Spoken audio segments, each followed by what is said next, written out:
Hello friends, welcome back to my channel. So this is my second attempt at Leo's reading. The first one didn't work out too well. It was actually 3 hours long. I was like, I just can't. Leos, this is your September reading. And again, I'm not gonna be causing like mass panic here or anything like that. And I think that's the thing. There seems to be something almost about like not going in the direction that everybody else is going in, and something about resources, like overconsumption of resources. Okay, so there's definitely a biblical kind of theme to your reading, and there is this kind of biblical energy around coming through in my readings quite a lot. And it might just be that some of you watching, some of my audience, is particularly religious. There's a lot of stuff about kind of like Jesus Christ, the Marys in the Bible. Adam and Eve was coming out yesterday in like Cancer's reading. I was talking about the Barbie movie and how it's symbolic of like the story of Adam and Eve, kind of like the apple was the Birkenstock, and it's like in taking the apple or taking the Birkenstock, they kind of like left their kind of perfect world, right? And they learnt stuff which gave them kind of character growth. And I want to say there's something similar happening in your reading. It's like it's got an echo of that concept, right? It's like taking the devil's apple so that we can have growth as humanity. I want to say something like that. But again, it's also coming through like overconsumption of resources, and because you've got like fecundity and this wastelands energy. So you go from all this like green energy to kind of like desert. I'm ever so slightly freaked out because I pulled these cards last night, and then in between me pulling these cards and being like, what's happening here with this wastelands energy and this kind of like going from a very lush terrain to this dry terrain. Cindy from Awakening to Spirit, who's one of there's two specific readers that I watch almost all the videos, and it's Santaro and Awakening to Spirit, and we do tend to all be on the same page, roughly. It's like we're always on parallel lines, and there's synchronicities between the readings. So I know Cindy all week has been talking about apples, and especially like apples rotting and apples wasting, right? And it's making me think a lot of like I feel like it was a Capricorn reading, because Capricorn get the cave, and I was being led down into the Capricorn cave, right? Which can sometimes be, I mean, the cave, for whenever it comes out, it just seems to come out for them a lot. Whenever it comes out, it talks about almost like this journey to the underworld being like a journey into themselves, right? A journey, like almost like hibernation, like how a bear hibernates in a cave kind of thing. It's like this time of rest and contemplation and going within, but it can come along with darkness, right? It can come along with I'm not feeling great. I need to do some soul searching. I'm going to retreat. When I first encountered the cave, it was like pitch black through meditation. So again, like that can talk about kind of like depression or the unknown, these kinds of things. It's funny because like what happened in that original reading, I don't know why like old things come up like this. I was in this cave, the lights went out, it was pitch black, and the person I was with was panicking. Right, it's because like they were facing the unknown, they couldn't see where they were going, which talks about a lack of direction perhaps as a metaphor. So I said, it's okay, put your hand on my shoulder. What we're going to do is we're going to put our left hand against the wall, a bit like the story of like the Minotaur's maze, right? It's like we're going to put our left hand against the wall, we're going to take one step at a time, you're going to hold on to me, I'm going to hold on to you, and we're going to make our way out the cave, right? It's like if we keep our hand on the wall, we're going to go back up the tunnel into the light. So the cave kind of came up as a metaphor again and again and again. I mean, in different readings as well. And the last time I had the cave in a metaphor, I was led back down. It was almost like, come and look at the progress I've made. Come and look what I've done with the place, kind of thing. Like I've jazzed the place up. It's not sad and dark anymore, kind of thing. My inner world, perhaps. And it was there was this table, right? There was this buffet, and it was just full of food. It was kind of like a king's buffet almost. It was like stacked with all this delicious fruit and things. But what I remember happening was like an energy rolled through that kind of made it all rot. And so I said, okay, well, what we'll do, and I got these kind of like pomegranates. I was like, this is okay. what we'll do is we'll plant the seeds. And it was this beautiful kind of metaphor about, because you end with like trusting the cycles, right? Tend your garden, trust the cycles. It's kind of like when something wastes away, it's natural, right? It's like, because like, look at this, like, you see how she's like younger and then she gets older here. It's like embracing change, cycles of life, transition, trust the seasons, growth. But it ends with growth. And then I want to, so I'm saying this, it's like I'm beginning at the end of your reading right now, because I'm saying it's not as bad as it looks, right? Don't despair, kind of thing, because there's this dry environment. But so what I said in that reading was, okay, we'll take the rotting fruit and we'll get the seeds. We'll plant the seeds. The rotting fruit's actually going to be really great fertilizer, and then we're going to grow pomegranate trees. So I had a similar message a couple of days ago for myself. I won £50 basically. And I was getting a message, and it felt like it was from my dad. My dad's on the other side, and he was showing me like £50. So instead of like a £50 note, right, it was like £50 coins, and it was like each of those coins was a seed, and he was like, use each coin to make 5 more coins. And it did come through with like the idea of this pyramid scheme that I once joined. And I'm not suggesting anyone you do pyramid schemes. It's like a bad idea, right? I didn't know it was a pyramid scheme until I kind of like got more details, and I was like, that's something that maybe I shouldn't. That's maybe not a good idea, right? But with my dad, like with this energy coming through of like the £50 note into £50 coins, and it's like buy 50 seeds, right? Buy 50 seeds for £1 each, plant those 50 seeds, and then you're going to get more seeds. So it was talking to me because my dad was very money minded. He had like Scorpio Mars placement. So he's always kind of like, I don't know, there was something about that. And he'd always be like, okay, so like, invest, make your investments work for you, right? It's like, don't just waste that £1, put it into something and get more pounds. So I don't know, it could be like, you know, if you get money from an investment, so say you've got a business, right, and you make a profit one year, it's like put the money back into the business and make a bigger profit the second year. So it could be coming through with financial advice like that. Or like if you've got savings, don't put it into a savings account that just does nothing, you know, put it into something where, you know, you're actually guaranteed a return, or, you know, you have a good chance of kind of making money off that money. Like don't just leave it sitting there, kind of thing. But so it could be talking about that kind of thing for you as well, especially because you've got Fortune's Wheel. It's like, because it comes at the end of the reading, so we'll talk about that more when we get to the end of the reading. Okay, what else? Yeah, so Cindy, Awakening to Spirit, can't speak. Her reading in between was this kind of apocalyptic reading, where she was talking about like famine, almost like a global famine, right? And this having to move people around the planet and mix people from different countries, so that, you know, we could distribute the resources in a fairer way, kind of thing. So again, this could be talking about, we're going into Aquarius season, right? It's going to be, we're coming out of Pluto in Capricorn, and we're going into Pluto in Aquarius. So it's almost going through the death throes of Pluto in Capricorn, where things are dying off, into the new systems of Aquarius. Now, Aquarius rules things like politics, technology, but also society as a whole. It really has this bigger picture thinking. So what I'm thinking, I don't know why it's coming through in your reading, Leo, but we'll roll with it.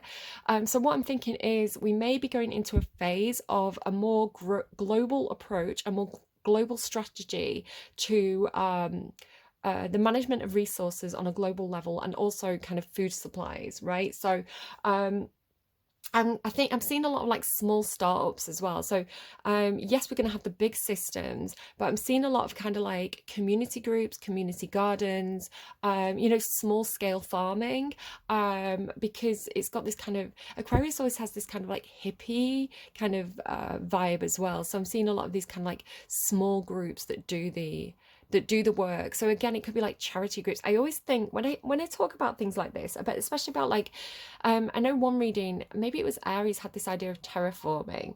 Excuse me, let me just check what that is. So it's like terraform. It was like a dry mountain. It was like this. Maybe it's like Mount Sinai. Is that the one that Moses went up? I might have to just Google that. Hang on. but it was like terraforming this mountain that was like this dry landscape, and replanting it basically. I saw this brilliant. I'm actually just going to stop while I Google a couple of things. Hold on. Yeah, okay, so I've Googled Mount Sinai. It's in Egypt, and can you see there's like there is this little there is this little kind of like oasis here. So it's like plants can grow, but look how dry the mountain is. So it's something, I'm not saying it's that needs to be that specific mountain, but it's a good example of what I was kind of seeing in that reading.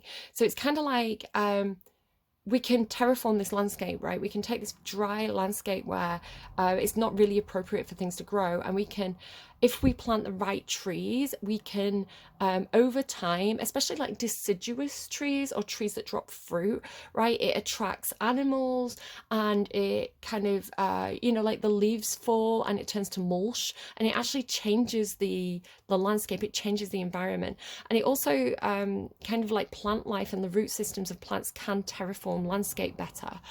And I was also getting this thing about like oh, what was it the other day? I watched this, it was like a YouTube short or a TikTok short, and it was this guy who's like, he works in some kind of national forest in America, and he was talking about how the trees talk to each other with mycelium, and they actually manage energy. So if you have a natural forest, and it's harder with man-made forests because it's something that takes like hundreds of years to kind of establish itself. So you could look at like, what's that place in California with the really, really massive trees that are like ancient trees? So if you go to these like really old forests that are kind of like normally protected, right? He was showing this tree that had been like cut down. So technically the tree would be dead, right? It wouldn't have any leaves to photosynthesize. But what was happening was the bigger trees, the older trees that were like photosynthesizing really, really well and creating a huge amount of energy, were the excess energy that they were producing, they were actually putting back into, it was like sugars and things as well. Like they were putting into the root system, and the mycelium and the kind of like you know, other root systems of the forest floor was transferring the energy to the kind of like energy sinks, so the places that weren't producing the energy. So what had happened was this tree that had been chopped down, you know, rather than just letting it die, because it's a drain on resources, right? The tree that had been chopped down became a drain, but rather than just being like, we'll let it die because we don't want to waste resources on it, it actually, the forest as a whole said, okay, send the excess energy to that tree stump, and it's sealed over, right? And in a way that also protects the entire forest, because if you left it exposed,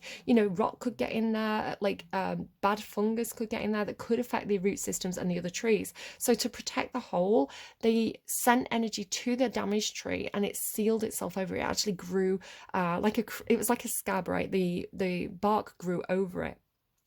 And I've seen it in my local area where trees have been chopped down, and there's still greenery on it. It's like it grows again. So I want to say there's something here about don't worry if nothing's growing, because it's like trust the cycles, right? I love that these two cards came out together as well. They are from the same deck, but when I shuffle, I split cards. So I've got loads of different decks. You might be able to just see them off camera here. There's like 1, 2, 3, 4, 5, 6, 7, 8, 9, 10, 11, 12, 13 decks I'm using for your reading, and my own deck, so 14. So my 13 decks, I shuffle 3 times until I get any cards that come out. So I shuffle, it doesn't matter if cards come out or if they don't come out. I shuffle 3 times, and sometimes I'll get like 10 cards from one deck, and sometimes I'll get no cards from a deck, right? And I won't, so if no cards come out, it's like, okay, that's that. So whatever comes out when I shuffle each deck 3 times, I put all the cards together. I make sure no cards from the same deck are touching, so they're all kind of like scattered, and then I reshuffle, and whatever comes out, that's how I do the reading. And this is why the other Leo reading was so long, because I did it on camera and it was just too long. I was like, I don't know why Leo wants to see my process, is the way it felt. But again, it just didn't work out. I even edited the video to make it faster. It was still really long. Yeah, this idea of like resource management, I feel like is a phase that we're going to really, really see on a global level in the coming, say, 5 to 7 years. Like, no, let's say 3 to 7. Let's give it a big time span. So, but again, it's like the things that are rotting are not wastage. The things that are dead and rotting are resources as well, is the message that's coming through there. And like, there's something as well about respecting age in your reading. Let me go next to these characters. So I want to say this is you. This woman in the red dress seems to be you, but do flip it and reverse it. There's distinctly 3 characters, possibly more than that. Okay, so there's 2 characters that are coming in very, very strongly. They're coming in communication, like they are sending messages. You, I want to say, are a third person intercepting the messages, but it could also be that these are just representing the 2 that are doing the messages back and forth. I'm not 100% sure. Okay, distinctly 2, probably 3, and then maybe more people. And again, I've got this thing about respecting age, like respecting your elders, respecting knowledge, right? Because the people who've been around for a long time have seen a lot of stuff, right? It's like those who don't remember history are doomed to repeat it. So can you see again, she's kind of like young to older. Can you see kind of she's much, much older there? And then there's these 2 characters coming in, and they're beautiful, right? They are beautiful human beings, but they are older, you know. So you can see this guy, he kind of looks like maybe in his like 60s, maybe 70s, and then you've got this lady here who, like, same, you can see kind of like she's got her jowls, you know, she's got like the saggy eyelids, you know. Same girl. So I feel like this is what I'm gonna look like in like 10 years. It's like same. So maybe 20 years, maybe I'll give myself a little bit more leeway. I don't want to kind of manifest lines and wrinkles, but again, I'm not afraid of aging. I think there's something beautiful about aging. I think it's I don't know, she's coming in with a lot of respect, and I'll tell you why. Let me tell you about this lady. So let me show you her cards.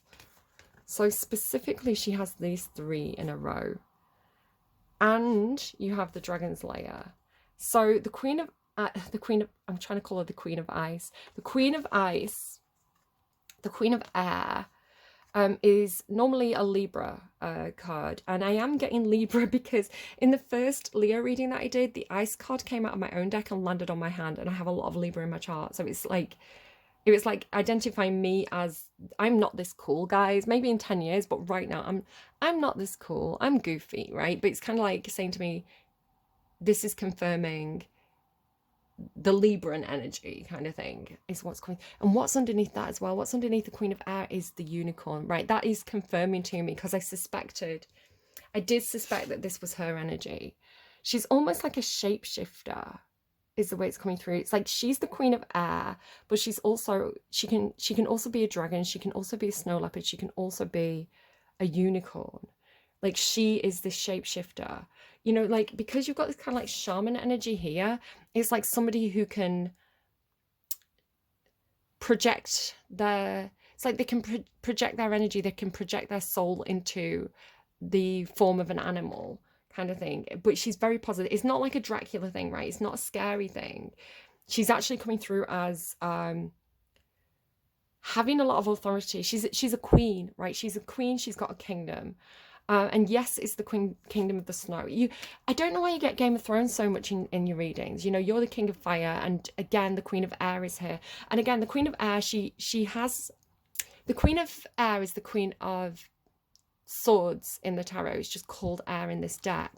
And I love her because she's logical, she's intelligent, she has open communication, she has integrity, and she has the sword of truth. So normally she's depicted as having this sword, right? And on the underline of my own deck is the sword. So it's really, really confirming this energy to me. It's like this is this character. I have a name for her as well in this reading. This character, she's a queen, and she rules her kingdom with integrity, with truth, with clarity, with strategy. It's kind of like with the Athena energy, right? With this like owl on her shoulder. It's like symbolic of Athena. And she's quite powerful. So the word witch doesn't fit her. It doesn't, you know, maybe like Maleficent kind of thing. She's kind of has that Ice Queen energy. Like, So again, last night, the idea of kind of like the banquet. Sorry, I'm skipping around a little bit. Sometimes it's kind of hard because the messages come through like this as well. The messages skip around. So I'm trying to compartmentalize as much as I can, but it's difficult. Maybe I need to make it like an essay plan before I do a reading. So last night I had all these cards that came out and they freaked me out a bit because it had like witch and banquet and table.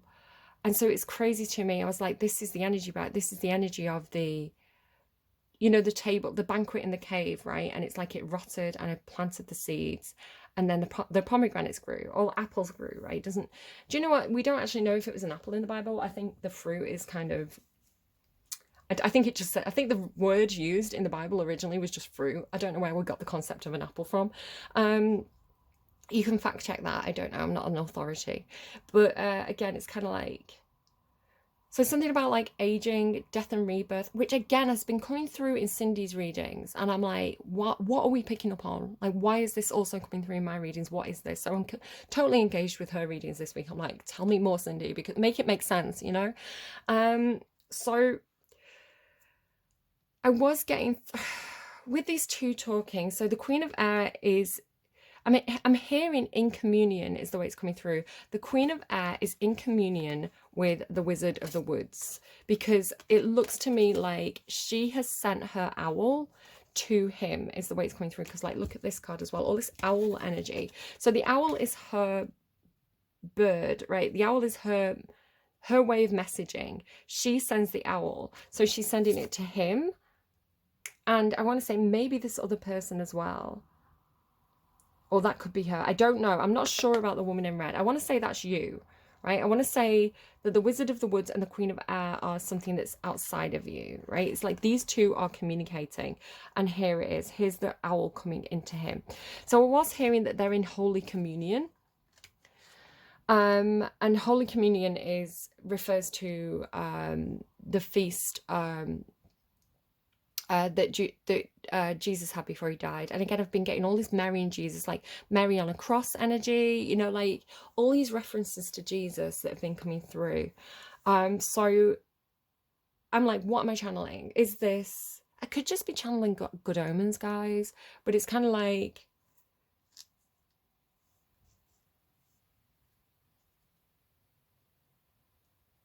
it's almost like God is sending a chosen one back down to earth, right? Or something like that, like so, to save humanity. It's like it's happening again. I don't know. I don't want to say that because that is kind of, it feels very apocalyptic, which is a theme of the reading. And I'm not here to kind of like frighten anyone. I'm not here to kind of like make anyone panic. But I do think that people are panicking. I want to say, if there's something happening in the news, if there's something coming up for us collectively, because I have been picking up on this. It's the energy feels like how the energy was increasing before we went into lockdown, before the pandemic started, because all the readers were picking up on it. And I remember saying, it's going to be fine. Like, yes, cards like the Tower are coming out. Yes, cards like Death are coming out.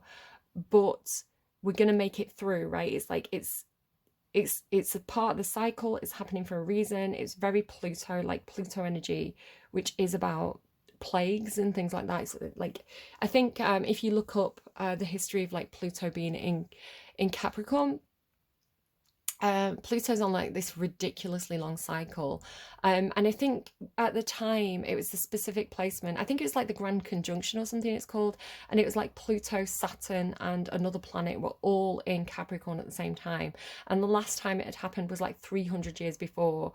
And it was like, if you look at the stuff that was happening, I think it was like around the time of the plague. The movement of the planets, I want to say, does have, it's like we knew it was going to happen. The astrologers were saying it, the tarot readers were saying it, everybody knew, and then it happened, right? So it's like a similar thing. It's like we're sensing this shift, we're sensing this change, And I want to say it's because Pluto's shifting from Capricorn to Aquarius, like the change is coming, because Aquarius is all about change.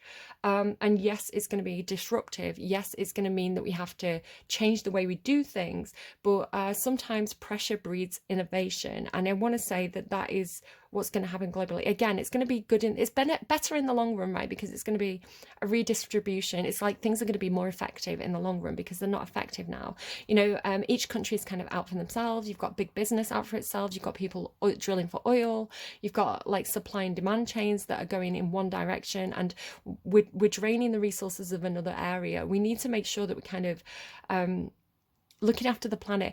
It's in Cindy's reading. She was talking about this city in a dome, and the way that I was understanding the way that I'm understanding my cards, and the way that I interpreted her message was that the dome around the city was symbolic of the ozone layer, because she was talking about how like it protects from the heat of the sun. She was talking about how it makes rain, and I was like, that's the ozone layer, right? It's talking about the planet. So yeah, I feel like this is what's coming, and it's gonna be okay, right? Sometimes we need a bit of a kick. Sometimes we need a bit of a shock in order to get our stuff in order. So this is how the tower moments work. So the tower comes in.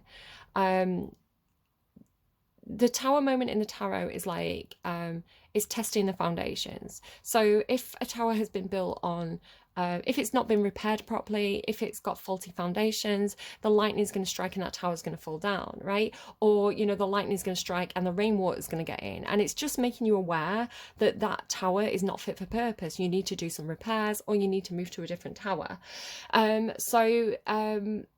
When the tower moments hit, and I want to say COVID was like this massive tower moment, it was making us aware of kind of like big pharma. It was making us aware of supply chains of medical resources. It was making the way that we distribute medicine in an emergency. It was kind of like showing us the weak points of that system. So it was a test, right? And hopefully we've learned the lessons from that, have we?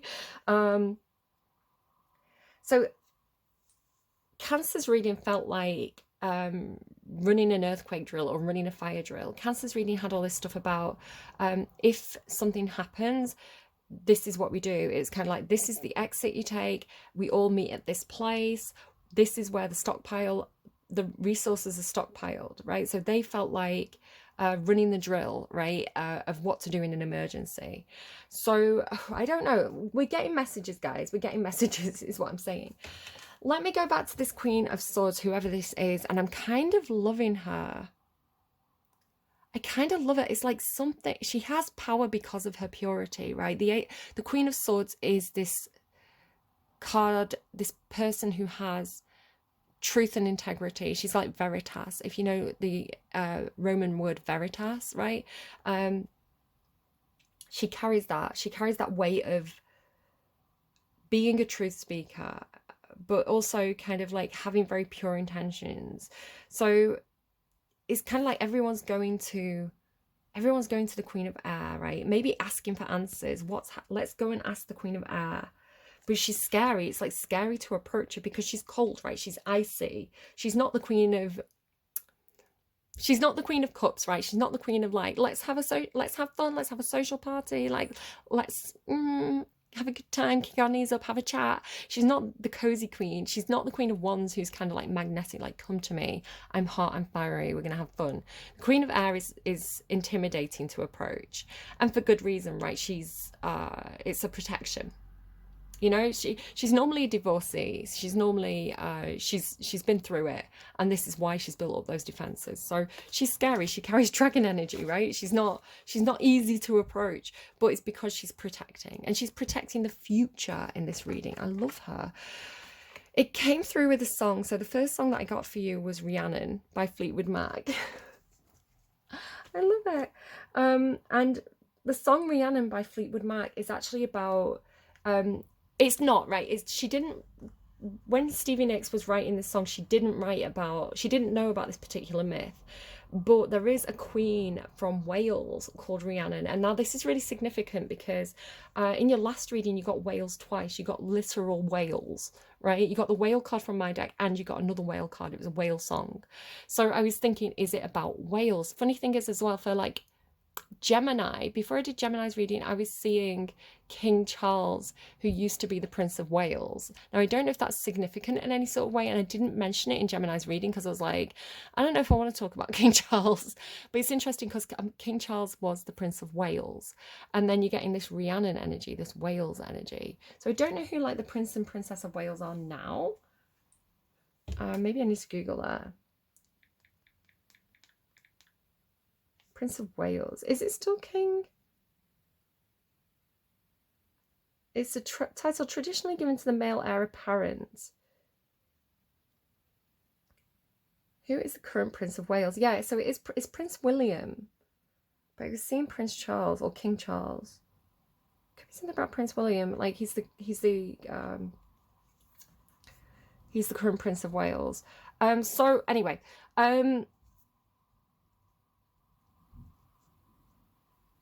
yeah, Rhiannon, that's what I was looking up. Let me just tell you the stuff I found out about Rhiannon. Let me get the song first. Sorry, there's a lot.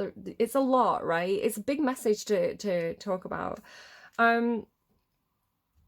It's funny as well because I feel like that big reading that I had to do, it's like I had to clear the air. I had to clear the energy before this message could come through. I had to like get all the stuff out of the way. Okay, so Rhiannon rings like a bell through the night, and wouldn't you love to love her? Takes to the sky like a bird in flight, right? Dragon, like owl. And who will be her lover? All your life, you've never seen a woman taken by the wind, right? The Queen of Air. Would you stay if she promised you heaven? Will you ever win? She's like a cat in the dark. It's this, I can't believe the song that came out to like clarify it. And then she is to darkness. She rules her life like a fine skylark, and when the sky is starless. All your life you've never seen a woman taken by the wind. Let me just see if there's anything else. Yeah, it just repeats. Love is a state of mind. Love is dreams unwind. Love is a state of mind. And then if I look up Rhiannon, the Queen of Wales. So it says Rhiannon, this is from Wikipedia. Rhiannon is a major figure in Welsh mythology, appearing in the first branch of the Mabinogi and again in the third branch. Ronald Hutton called her one of the great female personalities in world literature, adding that there is in fact nobody quite like her in previous human literature. In the Mabinogi, sorry, I'm bad at Welsh. I can say Araf, which is slow, because it says it on all the roads. Rhiannon is a strong-minded other-world woman who chooses Pywel, Prince of Dyfed, West Wales, as her consort, in preference to another man whom she has already been betrothed. She's intelligent, politically strategic, beautiful, and famed for her wealth and generosity. With Pywel, she has a son, the hero Pryderi, who later inherits the lordship of Dyfed. She endures tragedy when her newborn child is abducted and she's accused of infanticide. As a woman, she marries Manawydan.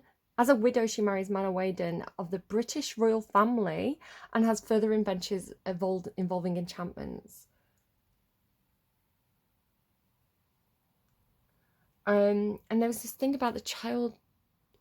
I mean, I was getting stuff about that about that horrible trial that's been going on in the UK with the nurse. So I was kind of picking up on that. I always avoid stuff about children. It's difficult to talk about. But I know that idea of like a child being taken was coming through. I want to say not in the Gemini reading I've just done or the You and Me reading. It was in August's Gemini reading. It was like a stepmom who'd raised a child and then broken up with the dad, and then she had no paternity or maternity rights over the child. It was the way it was coming through. So it's a theme that's been coming up a little bit. And as well, this idea of like mistaken identity has been coming through, or stolen identity has been coming through. So it says, like some figures of British wealth literary tradition, Rhiannon may be a reflection of an earlier Celtic deity. Her name appears to derive from, right, I'll just skip that bit, but again, queen. She's strongly associated with horses, and we've got this unicorn energy coming through twice, right? So it's like, it's the unicorn tells me it's like a fantasy, right? It's impossible. It's kind of the blue moon energy, but we have actually got a blue moon this month, right? It's kind of like, how could this be true? How could this be real? And yet it's there in front of you. So it's kind of like the impossible happening, kind of like Page of Cups energy, you know, the fish in the cup. It's like, that's improbable, but it's not impossible. So yeah, so don't worry too much. I once had somebody in one of my readings who was like, you're an idiot, unicorns aren't even real. And I was like, you're missing the metaphor, you're not understanding the metaphor. It's talking about something that you feel is a myth. You feel like it's not something that's true. But again, the word myth comes from Greek history, the word mythos, and it didn't mean untrue. It didn't mean made up. It didn't mean fairy tale. The word mythos was just a story, right? And stories can be true and untrue. And a lot of the myths were based in reality, like they came from somewhere and then got embellished. So a unicorn really is just a horse that's got embellished, right? She and her son are often depicted as a mare and foal. Like Epona, she sometimes sits on a horse in a calm, stoic way. She is calm and stoic, the queen of fucking air. Sorry about the swears, guys. It happens now and again. These connections are genuinely, yeah, blah, blah, blah, blah, blah. Okay, cool. And so she could be considered a witch, right? Because it says like the guy researching her is a historian about paganism. And paganism is not witchcraft, right? But people see it as witchcraft. It's because of like Christianity coming in later and kind of like, especially like James I, he was really kind of like anti-witches. He did that whole book about like, oh, witches are bad. And a lot of the time the women that were targeted in like the witch trials and things like that were just older women, right? Older women who had a lot of knowledge about like nature and herbs. Oh, significantly as well, that came out in the last Leah reading. It was kind of like I've actually got a new card in my deck, and it's the Garden of Asclepius, because it came through in meditation. I was in the Garden of Asclepius, and I was being shown around by Asclepius, right? And he was showing me things like snakes. So if you look at imagery of Asclepius, he has this big, massive serpent around a staff, and it's symbolic of medicine, and the idea that, so he's showing me different herbs, and he was showing me the snake, and what I was being taught was it's really important to have the experts, because the doctors, because things that can help you under some circumstances can also harm you in others. It's kind of like I was being shown like an apple. So an apple is like an apple a day keeps the doctor away. There's a lot of really real benefit to eating apples, but the seeds are poisonous, right? The seeds are not something you want to be eating. And I was also shown the snake, because the snake has venom which can harm us, but the anti-venom is made from milking the snake. So it's kind of like you need the people who are experts, you need the people who understand. This might be again why King Charles is coming through, because I know he's really into like herbal medicine and alternative therapies. So that could be something, because I was also getting like acupuncture, like the pins, and I was getting stuff about like the feet as well, like foot, how like foot massage. I feel like this is kind of like an Asian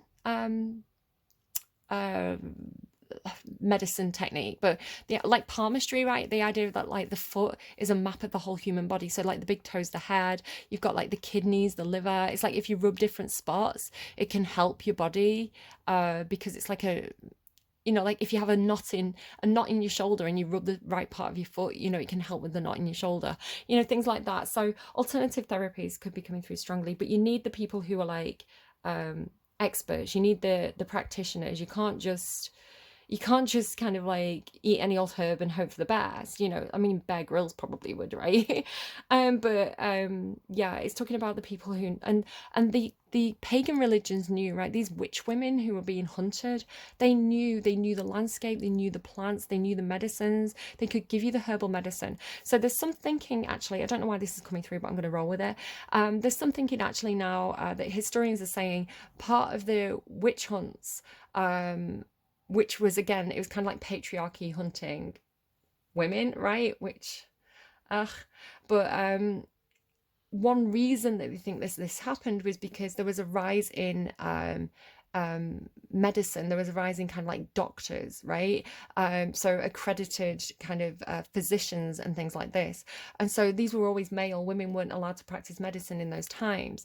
So what they think is that these kind of women in these villages who were, who were kind of like the women that the community would go to. It's like, oh, I've got a sore on my arm, it's not healing, and you'd go to this woman and she'd put honey on it and she'd put maggots on it, and they'd be like, there you go, that's how you heal it.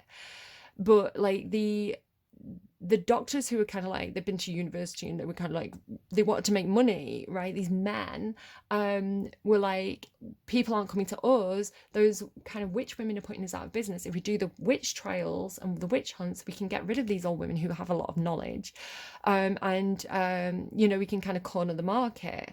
So that's I'm not saying that's fact, but that is a theory that I've heard recently about kind of like one of the factors that contributed to kind of like the witch trials and the vilification of these kind of like older pagan women who often were widowed, right? They often lived alone. They often had cats, and like, they had these familiars, but they were just pets, and like they were vilified by, James the First. He wrote the Christian Bible. He wrote a version of the Bible, right? The King James Bible. So again, Christianity versus paganism. But Rhiannon, seems to be the answer. Something really interesting about this card as well, like there's something about the purity, right? The whiteness, and then like the being painted, and this one's kind of like being painted with all these spots. Snow leopard, the watcher. Responsibility and the watcher, and truth underneath that. Oh, look at her. Oh, this just keeps getting better and better. I hadn't seen this. I was kind of talking about Merida as well today. It's like this Merida energy, disconnection and power. And there's the stag, because the stag I'm associating with the male energy. These two are in communion. Communion, I don't know if that's the right word. They're talking. I'm talking, I believe in the power of love. I'm singing, I believe that you can rescue me. With you, I'm not a little girl. With you, I'm not a man. Sorry, I'm going into Madonna, Mary's back. Everything's coming full circle, guys. Everything makes sense. Everything's for a reason. So let's talk about the guy. Let's talk about this guy. He's more mysterious to me. I don't know who this is. I don't know if it's you. I don't know who the guy is. I don't know who the wizard is. The wizard card came out as well, like from my own deck, with flow, right? He works with the energy. I want to say there is something like with the serpent as well. He's feeling much more like shaman, right? He's this mystical shaman. And he's received, it's like the eagle lands on his head, right? The queen sends the eagle. Why am I saying eagle now? Maybe there's something to it. The queen sends the owl, right? And it kind of like lands on his head. And then he creates this shadow. I want to say it is an eagle, but it's coming through to me more with crow energy for him. Like, look at this as well. Like, look at this, like, the crow or raven coming through super strongly. And I'm associating it with the male. Flow with the serpent. And he's got this heart energy, like beloved as well. So I'm just trying to remember where these cards were. Like that. So he's receiving the owl from the queen. And then he's projecting out his crows, right? He can do the same thing, like they can project themselves. So he's projecting out his crows. So he's got a different bird that he communicates with. The interesting thing about Rhiannon as well is, and crows like was significant in Cancer's reading. Rhiannon had 3 birds associated with her, and they were crows or ravens. Because I was thinking, when I first heard that she had 3 birds, I was like, okay, I've got the owl, I've got the blackbird, right? The crow or the raven. And what's the 3rd bird? But they were all blackbirds. So I don't know what I'm getting here, guys. So the crazy thing to me, because you've got this, look, you've got this kind of like blackbird here and this blackbird here, and it's like she's in the costume of the blackbird. It's like she's dressed, or she's like the blackbird energy is coating her in some sort of way, is the way it seems like it's coming through. So anyway, it's like he projects his energy onto her.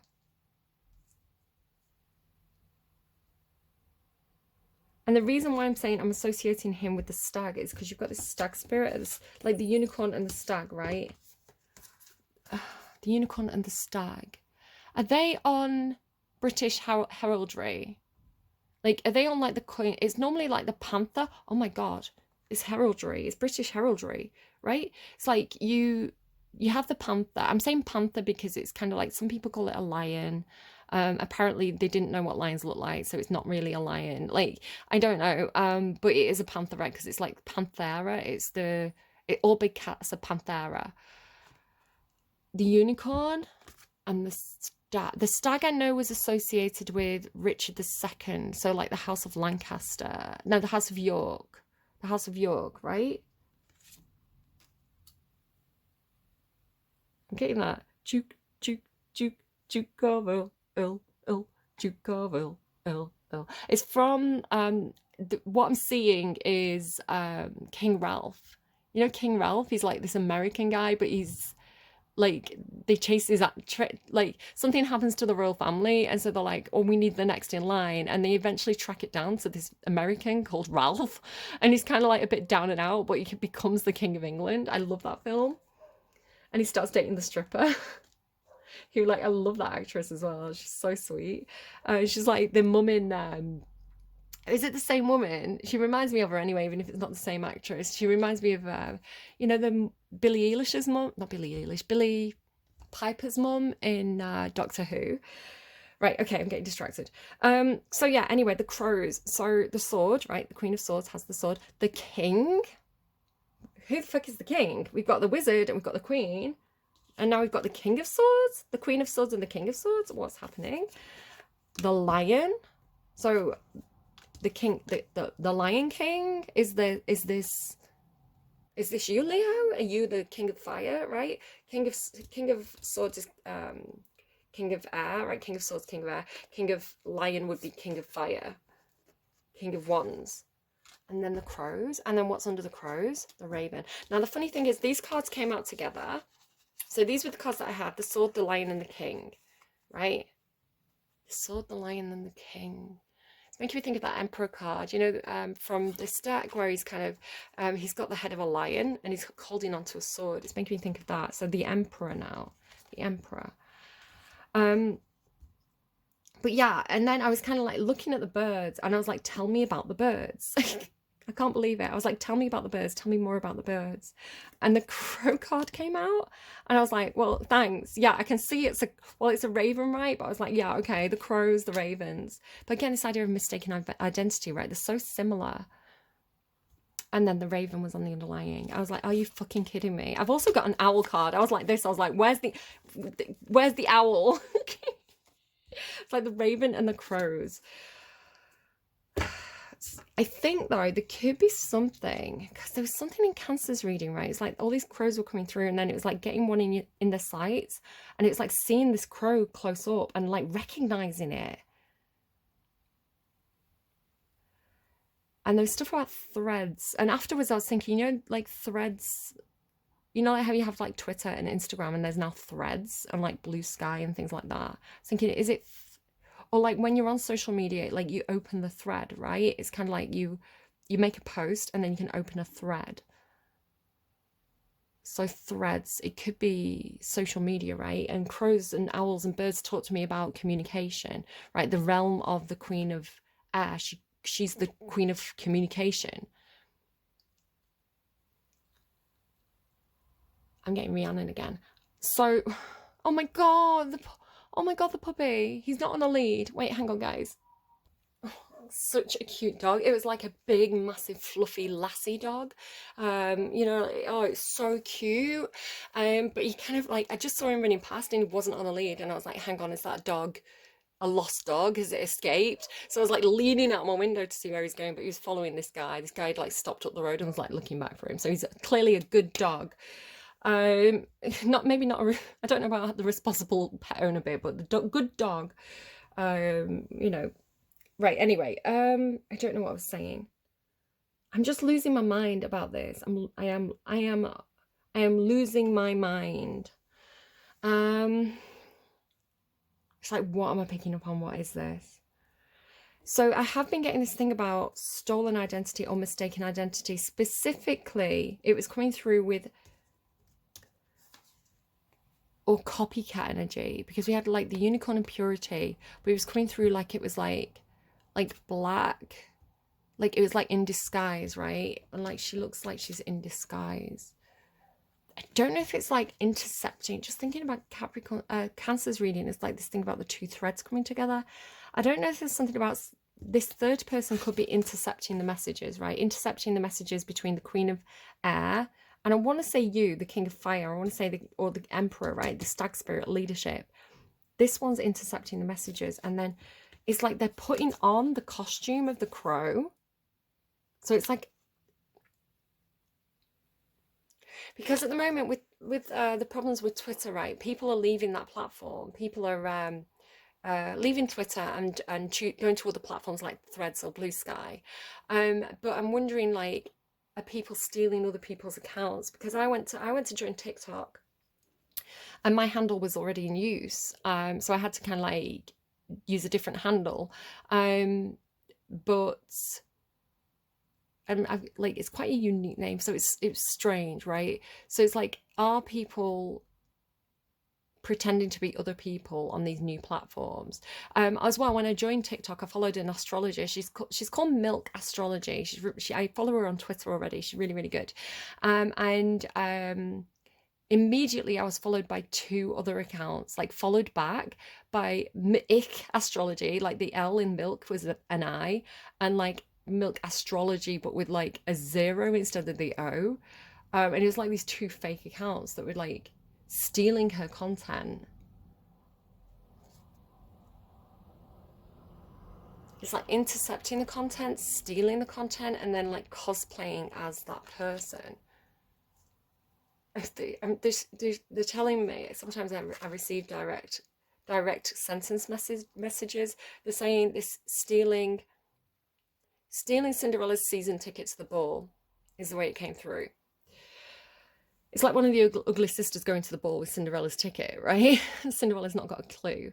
No one better steal my ticket, mates. Tell you what, and I'll be right around there with my left duck. Anyway, I don't care. It's funny as well, I was getting messages about like the giveaway. It was like,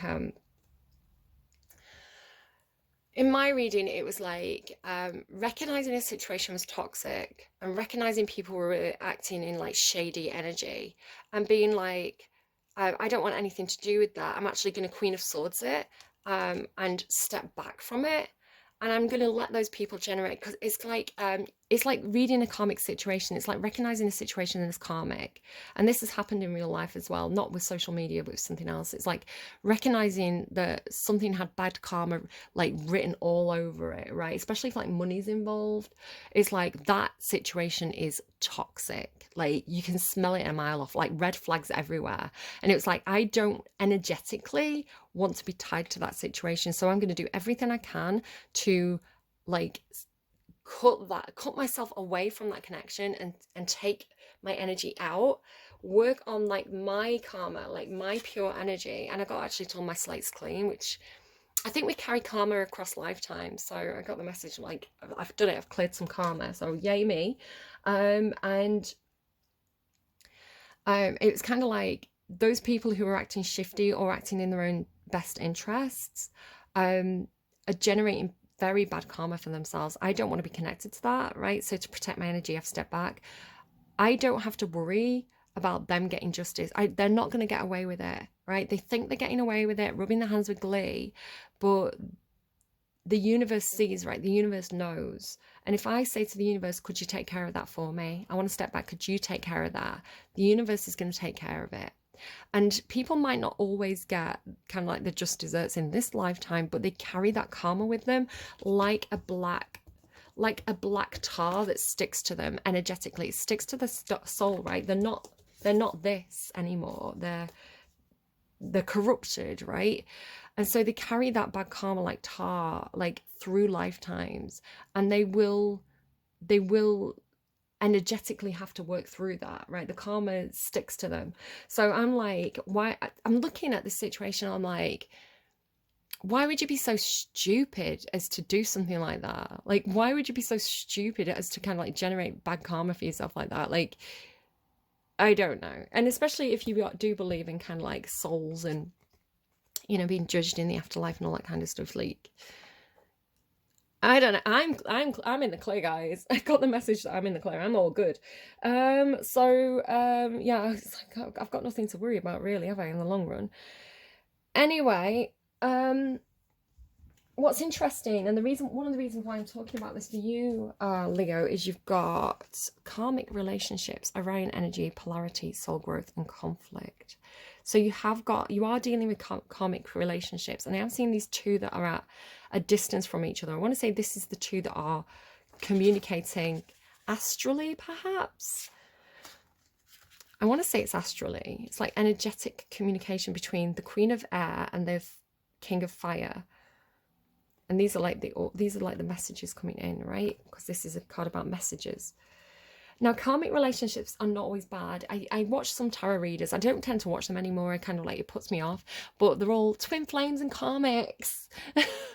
the karmic did this. The karmic's doing that. The karmic's spying on you. And it's like, what you think about, you bring about. Like, stop being so... I don't know. It's like, people are just people.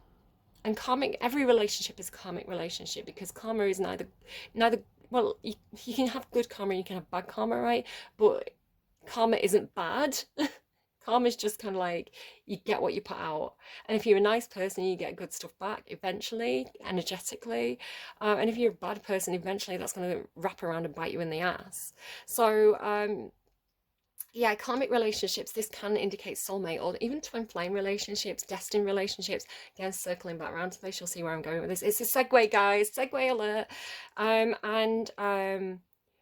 Like, but again, it can be negative relationships, it can be toxic relationships, it can be patterns that are playing out. You did have Break the Chain as well. Is that another Fleetwood Mac song?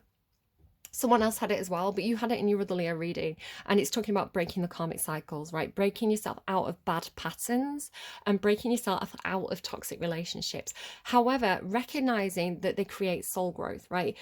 Our soul grows through polarity and through conflict. If we're so you had this thing in the last reading, it was like they were showing me someone who's struggled all their life, right? But they're a really good person. So I was seeing like, you know, I watch these YouTube channels sometimes, like Soft White Underbelly.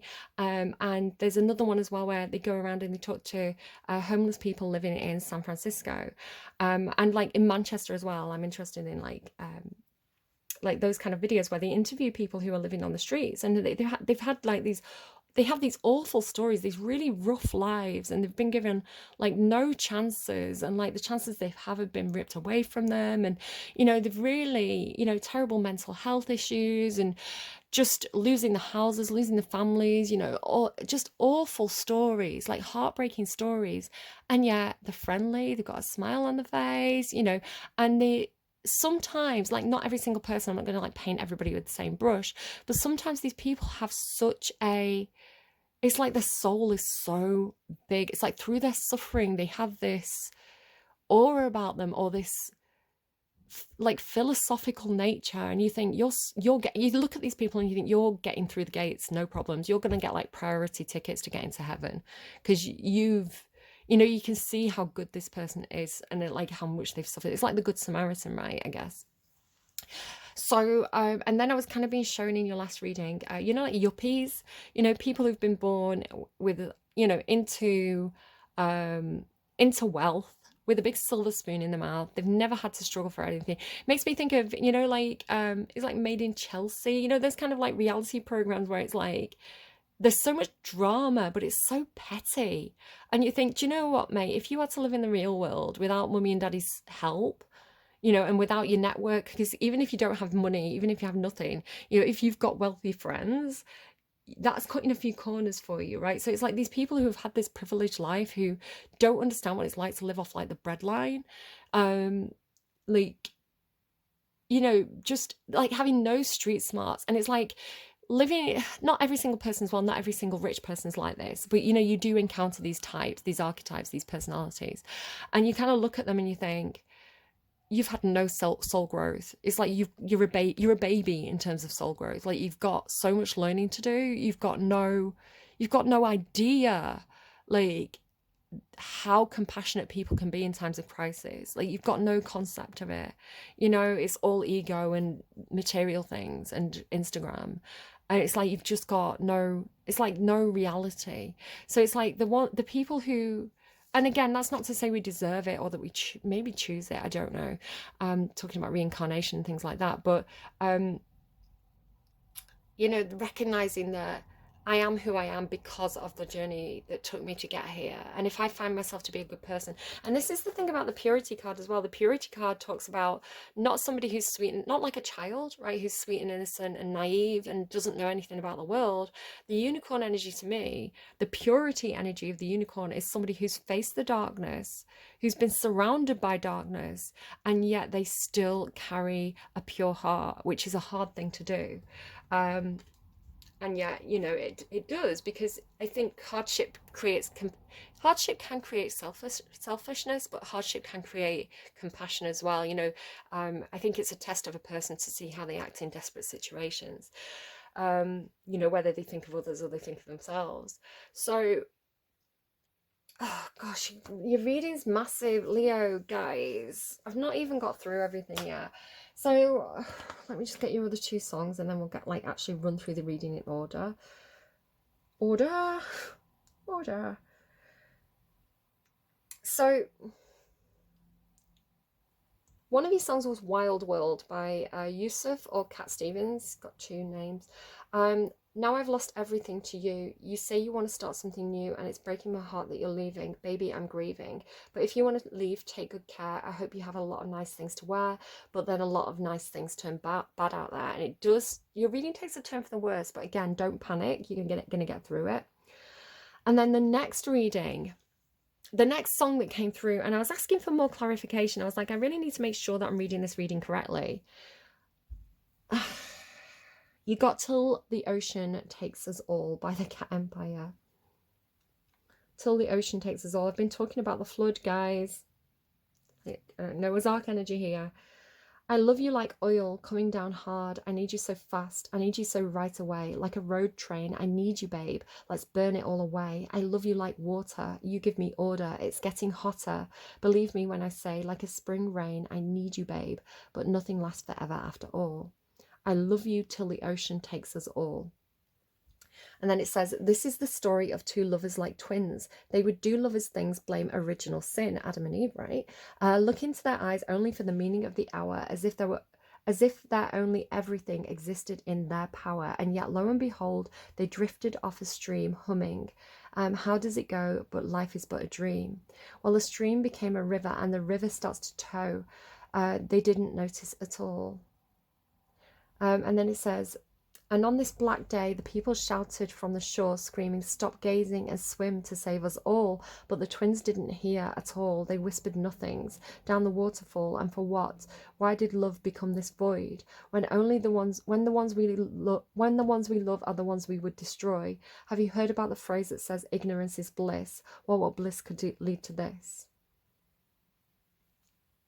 I love you till the ocean takes us all. I don't know, guys. I don't know. Metaphorically, if we take this out of the realms of kind of like, if we turn the dial down a notch and we make it a little bit less apocalyptic and a little bit more personal, we could say this is a warning not to get too wrapped up in a new romance, because it could be destructive to those around you. You know, it could be like a tower moment's coming because two people are so enraptured with each other. Enraptured is an interesting word to pop out there. I was getting the name Benedicto. I'm nearly done with my notes, guys.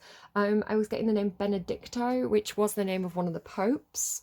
One Direction, but it wasn't coming through like the band One Direction, although maybe it was coming through like going in one direction. This like a one-way street, right? There's only one direction this can go in. Um, yeah. Rhiannon the Cat in the Night, and then she is the Darkness. Rhiannon was known as the Queen of the Night, which came through in Sagittarius reading. I was singing the Queen of the Night. Wales, Wales, Wales. Perfect Moment. This is my perfect moment with you, which came out in Cancer's reading, I think. That's kind of come back with Fortune's Wheel. It's like, this is the perfect moment. And then I had a dream, which, if anyone's going to Gamescom or anything like that, I feel like this could specifically be a message for you. I had a dream that I was at some kind of event, and this Darth Vader came in, right? Like somebody in cosplay, kind of like a performer. And he had like the full-on kind of like cloak, the suit, and he had the hat and the lightsaber. And this guy came in, and everybody just assumed he was like a paid performer, like he was an entertainer, like he was part of the show. And it's funny, again, this guy, like somebody who's mistaken identity, and he's all dressed in black. It's like the themes come up again. So he comes in and he's kind of like, everybody's like getting the phone out and like taking pictures because they think he's part of the show. And I'm doing the same. I'm like getting my phone out and trying to like, and being like, hey, like, can I record you, kind of thing. And he's really flattered. And this is where I realized that he's just in cosplay. He's not actually a professional performer. He's just like some bloke in cosplay. And then he's really kind of like, it's like he took my interest in him as a sign that I was interested in him, where actually I just thought he was part of the show. And then he's like, he's getting really kind of like, he's kind of a bit obsessive towards me. He's kind of like a bit touchy-feely.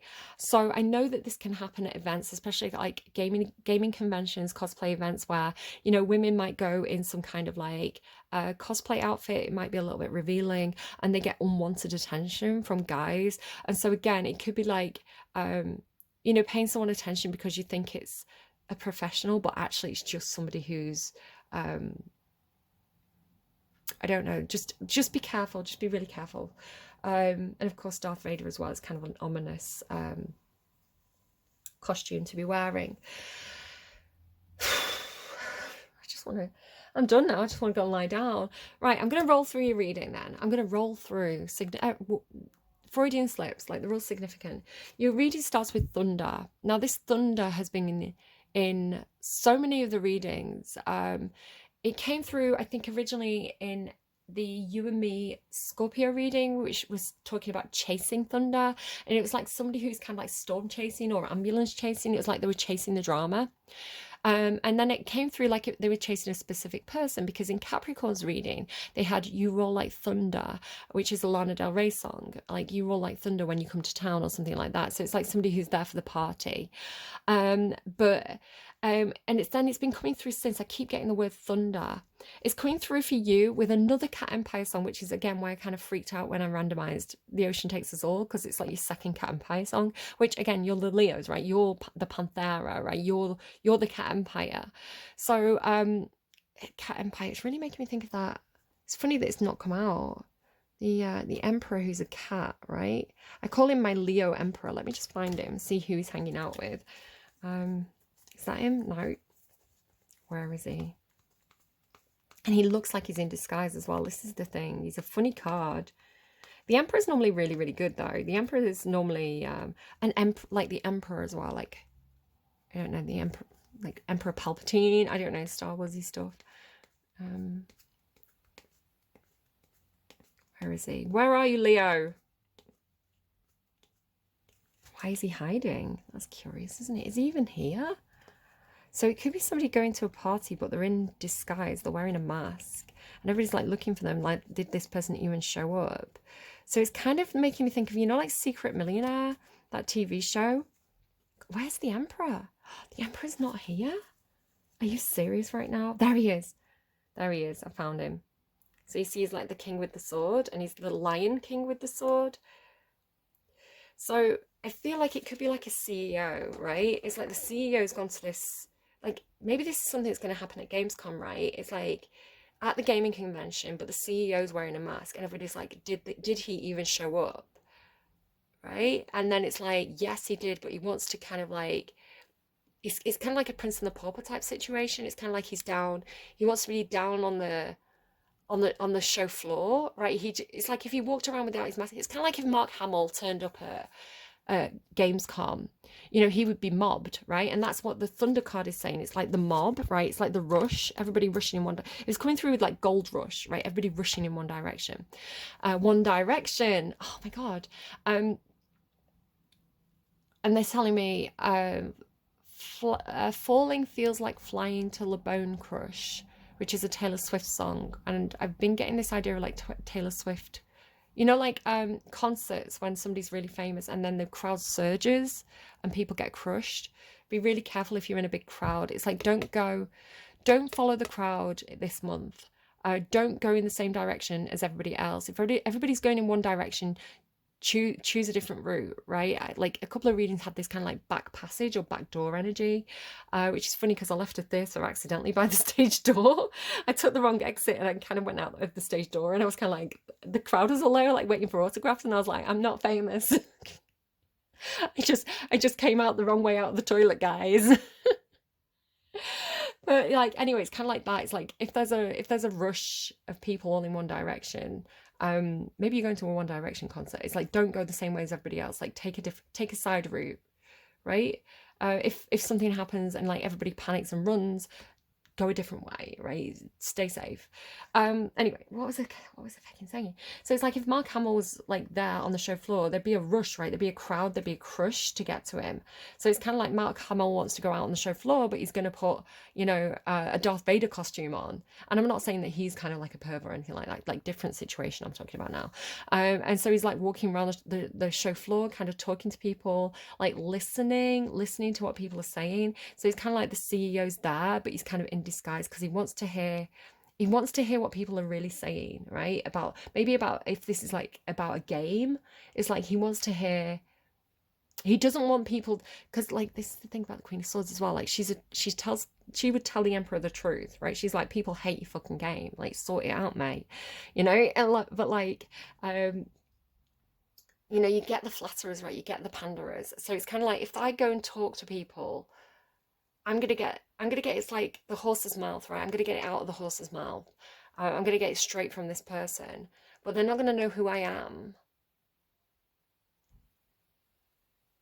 because it's right. Especially because, and I mean, this is just coming in now. I wasn't originally pulling this in, especially because it's stag spirit leadership, right? It's like the Emperor on the show floor. Everybody's like, where is he? He's there, right? He's in the queue, right? He's in the queue. He's in the crowd, queuing up to get in because he can access on the ground information that you wouldn't normally be able to access. I want to go to Gamescom. There's no tickets left. I was kind of toying with the idea, but I didn't end up doing it. Like, you've got to pick and choose, right? So yeah, it's kind of like the thunder. It's like the rush, right? So it's like the doors open, like the rush to come in. But I want to say the stag spirit, the leadership, I want to say it's this wizard of the woods, right? It's this one who can receive the messages through his crown chakra, especially the messages from the Queen of Air, right? From the unicorn. And then it's like, and then there's the unicorn, because after the thunder, after the rush, after the stampede, it's like this one kind of like waltzes in afterwards, like taking a time, kind of like showing up late to the party, kind of like, I'm not in a rush. It's like, no, I'm the party. It's like the party doesn't start until the Queen of Air gets here. Something like that, right? But it's kind of like this dream come true energy or something. Dream come true. But then it's like the door closing. It's like, I'm there in spirit. Something like that. I'm not there. I'm not physically there, but I'm there in spirit. It's making me laugh because I think it was Gamescom. Some of my friends once went to a gaming event, and they took a cardboard cutout of my face. I didn't get to go, and I didn't know they were doing it, so all the photos had this like cardboard cutout of my head. Anyway, so inner Earth, you'll survive this new solutions and beginnings. So when the thunder happens, when the thunder rumbles. So the original way I was reading this was like, it's like the emperor, like the stag. You, I want to say, Leo, like it's like with your ear to the ground, right? It's like sensing, because can you see how he's like, his antlers are all lit up? It's kind of like an antennae. So it's like he can hear the stampede. He can hear. It's like maybe he's in the conference center and it's like the crowd is like the doors open, the crowd runs in. It's like he can hear the drumming because you've got like drum, right? It's like he can hear the drumming of the feet. He can hear like the drumming. Maybe his heart's drumming, right? Yeah, my heart beats like a drum. So yeah, it's like, where did I put that buffalo card? I've lost it. I've lost the buffalo. Oh, there it is. And it's funny as well because Cancer's reading ended with the buffalo. So it's like he hears it coming, right? He hears this energy and it's going to roll through. So it's like you'll survive this. And it can be scary, right? It can be scary, especially if like you're getting mobbed. If you're some kind of celebrity or something and like you're getting mobbed, it can be scary, right? So I don't know. It's got inner world. You'll survive this new solutions and beginnings. So a new phase is starting, especially with like Fortune. I'm mixing all these up, especially with Fortune's Wheel, right? Fortune's Wheel and a new phase, new solutions and beginnings. It's like there is something rolling through. It's intimidating. It's scary, but you will survive this. I keep getting the same message, especially with like unicorn and purity. It's almost like because of your purity, because of your pure heart, because of your honesty, because you are truthful, right? Because you are doing something with good intentions. I feel like Cancer had this good intentions energy. Like you're going to survive this. Like you're going to be on the up when the wheel turns, when people's fortune changes, you're going to find yourself in a good position because I want to say the Emperor sees this, right? I don't know who you are. I don't know if you're the Queen of Swords or the Emperor, but it's like it could be money as well. And then this is looking to me like getting bitch, we're going shopping, you know, like Mean Girls. It's kind of like the car's there, right? The engine's revving, the car's there, or like the ship is about to sail, like bags are packed, everything's like suitcases are in the car. It's kind of like that's the energy of the Three of Fire. It's like waiting to move because you're waiting for, it's like waiting for somebody to join you is the way it's coming through. And then the Sacred Union. So it's like these two energies do meet up, right? The stag and the unicorn, they do meet up. The Sacred Union, beloved within, inner and outer relationships. So what's interesting is you've got inner earth, right? Inner earth and inner relationships. So I want to say, because you also have this is next to manifesting dreams, right? It's like, it's something like an inner vision, right? A dream you both share. You know, heaven is a place on earth kind of thing. Ooh, baby, do you know what's this worth? We'll make heaven a place on earth. So it's kind of like, it doesn't have to be romantic, right? It can be perhaps because the Sacred Union. It's more like these people were destined to meet, or these people have a shared vision, a shared dream. Like they want to build together. I think I'd like build great ships together in one of my readings. It's like they want to make dreams happen is the way it's coming through. So it's like the perfect meeting the right person at the right time kind of thing. Because they're here, right? They're side by side. Say this is them. It's like they're wearing the same costume or something like that. It's like, I watched a TikTok and it was kind of like this girl and she went to, I want to say it was Comic-Con, and she was dressed as like a certain kind of anime character. But then she kept on seeing others. She was like, there's me, there's me, there's me, there's another me. So it's kind of like you're both dressed in the same. You're both dressed as Rhiannon or something like that. You're both dressed as... And then again, it's like the meeting, right? The owl and the raven coming together. Wisdom and truth. Which, that's both her energy. She is wisdom and truth. The Queen of Air, right? She's knowledge and truth. She has the sword of truth. She's the Queen of information. She's the Queen of intelligence. So wisdom and truth coming together. It's like the messages coming in, right? It's like, or like the messages match or something like that. It's like, again, Cancer's reading had like the two ends of the thread coming together to create, it was, the way it was looking to me, it was like the way to manifest everybody's dreams. So it's kind of like the 10 of The Ten of Cups, right? The Ten of Cups was looking to me. Let me see if I can see it. There's actually a card. I think you had it in the original Leo. I'm sorry that I'm all over the place in this reading. I can't help it. There's just really big energy about it. I don't know. Maybe you're really excited about something. I can't tell what's collective and what's personal. I'm doing my best to kind of ground it into, you know, what it could be for you, like stories of, you know, maybe it's this, maybe it's that, you know, it could be this, it's something like this. So I feel like you had this in the original reading, the Ten of Cups. And the way it was looking to me, it's like a broken necklace, right? Like a broken pearl necklace or something. 1, 2, 3, 4, 5, 6, 7, 8, 9, 10. So there's 10 beads on this thread. So the way it was looking to me in Cancer's reading was like, you can't make all these dreams happen unless this connection is made. It's like there was this woman in that reading and she was putting the two ends of the thread together, right? It's like tying the two ends of the thread together so that you can string, all of these were like individual dreams. So you can string everybody's dreams onto this thread and like make all the dreams happen, but they had to be brought together. Like these two threads had to meet in order for this to happen. In order for everybody, and it wasn't just their dreams, it was like everybody's dreams to come true. Maybe it's kind of like, you know, a ship. You know, when people ship like two people, but they're from like two different movies, and then they come together, and it's kind of like, you know, like when that Spider-Man meme where it's like Spider-Man meets Spider-Man, and they kind of like point at each other. It's kind of like that. It's kind of like, you know, like a fan ship that everybody always wanted to see these two together, and it's kind of like then they're together. It could be like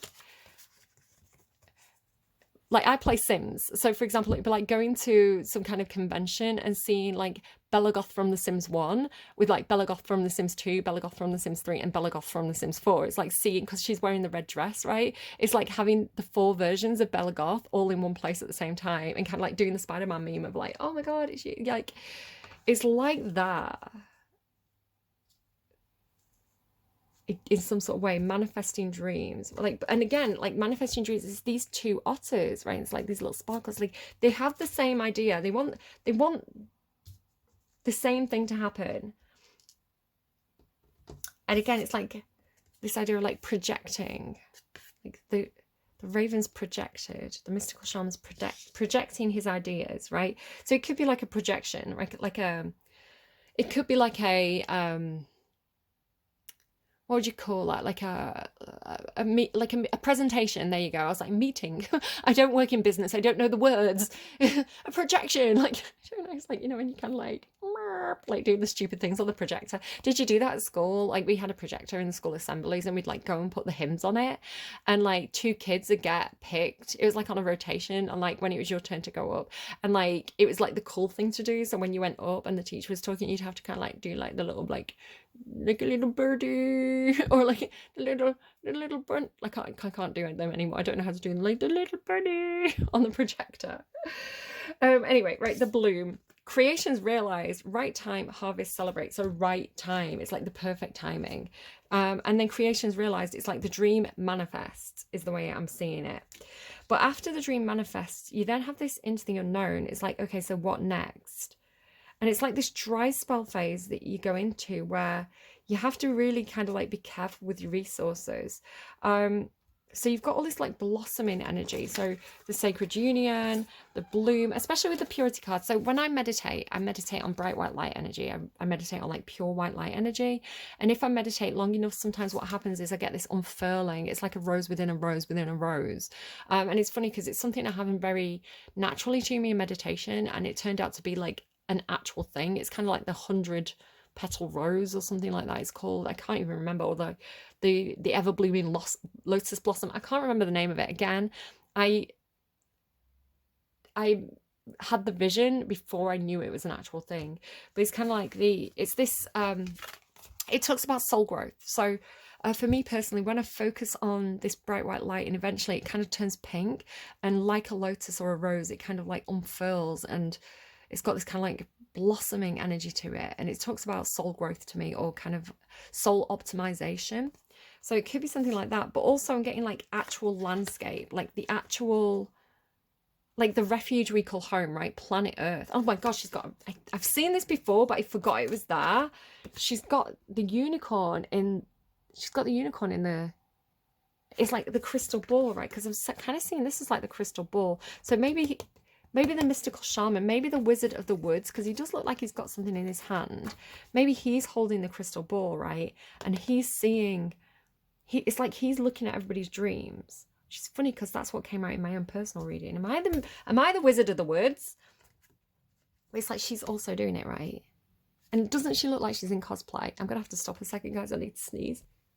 Okay, so when I was talking about my own personal reading, which had this thing about, for me, it was like I was receiving everybody's dreams. It's like all these, like as orbs, kind of like this, right? It was like everybody's dreams were coming down to me when I did my own spread like this. It was like I was getting, all the dreams were coming to me. It's like I was in charge of sorting through everybody's dreams. And so I was kind of like putting them in order. So they came in kind of circular, and I kind of put them into like a system where, kind of like thoughts, right? So when I used to do essays, I used to collect so much information. It's kind of like the Queen of Swords, right? Like it's kind of, I've got Libra Mercury, so I'm kind of good at this actually. But it's kind of like I have it's like having a bowl of spaghetti, right? It's like when I collect information to do an essay, when I do my research, I end up with like so much information in my head. It's like a bowl of spaghetti. And it's like you can't just present a bowl of spaghetti like scrambled thoughts to your tutor, to the person marking your assignment, because they're going to hand it back and say that doesn't make any sense, like go and put it in order. So you do like your mind map and you do your essay plan. And I like to talk things through. I like to say stuff out loud because it helps me get my thoughts in order, because you can't, I mean, you hear how all over the place I am when I'm kind of trying to explain kind of like the stuff I'm picking up. But I find the process of speaking one word at a time, only one word can exit my mouth at a time. Sometimes two try and I kind of go blah, blah, blah. But technically speaking, only one word can exit my mouth at a time. So having this big like kind of like, you know, that cereal with all the different letters, it's kind of like this big bowl of kind of like letters and words. It's like I have to put them out in order, right? I have to put them on a piece of string. I have to write them down on lines on paper. So it's like getting your thoughts in order. So this was what I appeared to be doing in that, when I pulled this reading for myself. I seemed to be the one who was receiving everybody's dreams, right? And it's like I had to put them one at a time, like pass them along one at a time, or put them onto almost like a conveyor belt or a piece of string. I had to put them in order. So it's kind of like the sorting and filing system of people's ideas and dreams was what I was receiving in my own reading, which doesn't make sense yet, but I was reading for September, so we'll see how that comes out. It always turns into something. It always makes sense in the end. And then I was passing them off one on one. I was actually passing them to it was a flying monkey, and it was called the Dream Thief, but it wasn't coming through like a thief. It was coming through with this like eagle or bird energy. I was like passing them. So again, it's kind of like maybe like passing, because like if you think about the bird, you think about like Twitter, right? The blue bird. So it's like passing off to someone else. It's kind of like I was the post office kind of thing. It's like I was in charge of say there was like a big office block, like they have the person who sorts the mail. It's like I was sorting the mail, right? I was sorting out I was like reading the letters and then passing them to the right person. It was the way it was coming through. So maybe I'm gonna get a job finally. I've got a job. I had lots of jobs. I was working like 6 days a week at one point, but maybe I'm gonna get a different job. I don't know. Into the unknown. Woo, here we go again. Let's try something else. And like the Dragon Hoard again, like with this Queen of, maybe it's like Libra energy. I'm curious to see what Libra gets when they do their reading. Like it's like you see like the orbs. It's like that. Oh God, I've got a hair on my nail. I painted my nails before I did the reading, so now everything's stuck to them. The cotton as well, like the cotton that I used to actually get the old nail varnish off is also stuck to my fingers. So like yeah, it's kind of like she's in charge of everybody's dreams, and so she's got them in this like maybe like a mind palace, right? The dragon's lair. She seems scary. But she's the unicorn, right?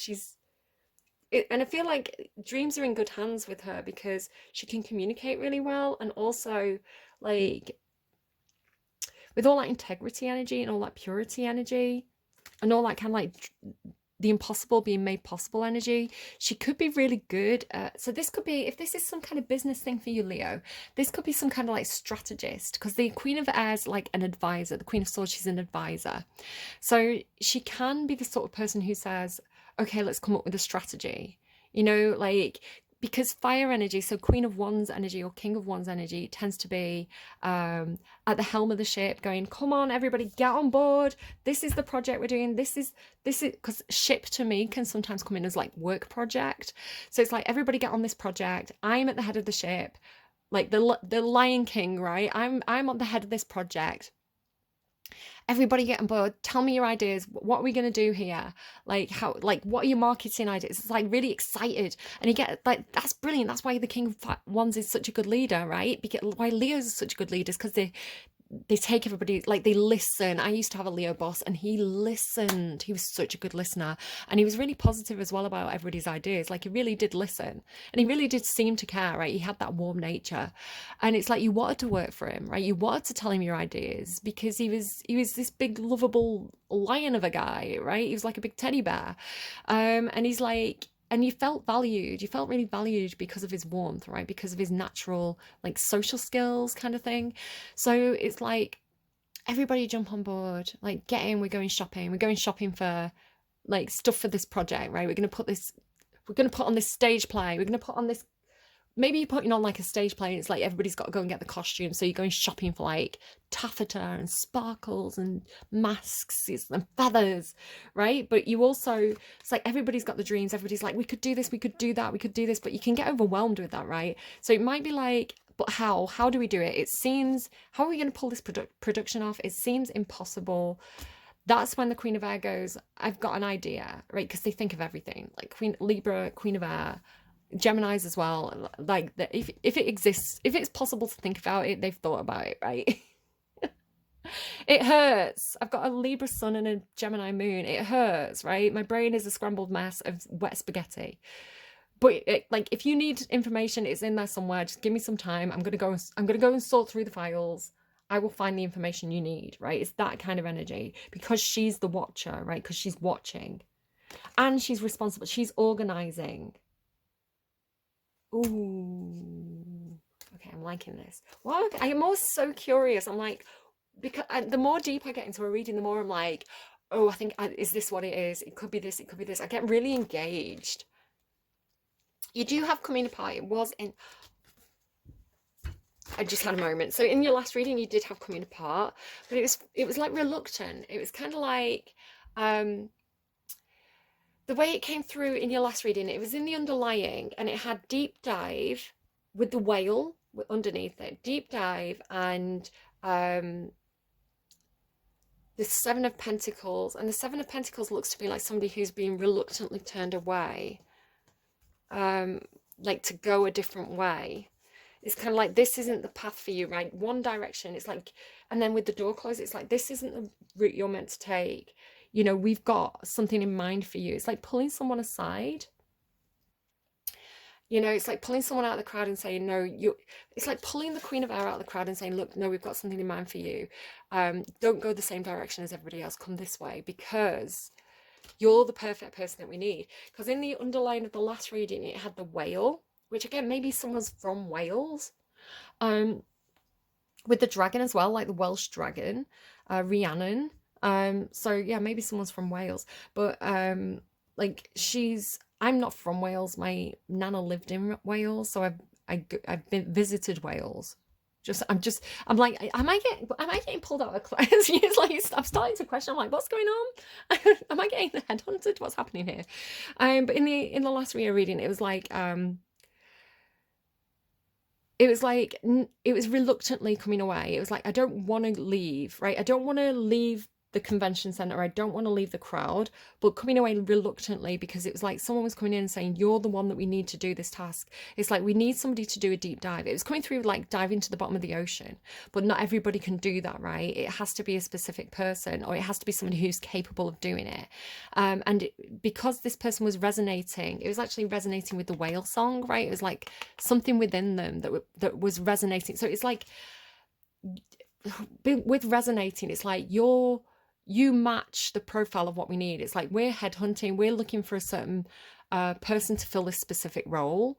um you're exactly what we're looking for, right? You resonate with maybe because you have like a shared vision. It's like you're on the same page with this person, you want to make the same thing happen. So it's kind of like with the deep dive and this kind of like Seven of Pentacles turning away, it's like you kind of wanted to go along with the rest of the crowd, but reluctantly you're accepting, like maybe accepting a position because you're the one for the task, right? And then with Metamorphosis, it's kind of like you will it's like two heads are better than one. So it's kind of like coming away so you can come back together, like coming apart so that you can put your heads together again, like listening, and then ride the way. Yeah, no, there's this coming back together energy, like, and it's really fun, right? With the music notes from Cancer's reading. So yeah, but again, it's into the unknown. It's like I thought I was going this way, which is actually to the past, right? So it is the wrong direction. But no, I need to go into the unknown. I need to go this way. So it's almost like being pulled out of the crowd and like being put in costume. It's like the crow's taking off his costume and he's putting it on you. So it's like Darth Vader takes off his costume and you put on Darth Vader's costume, right? Because it's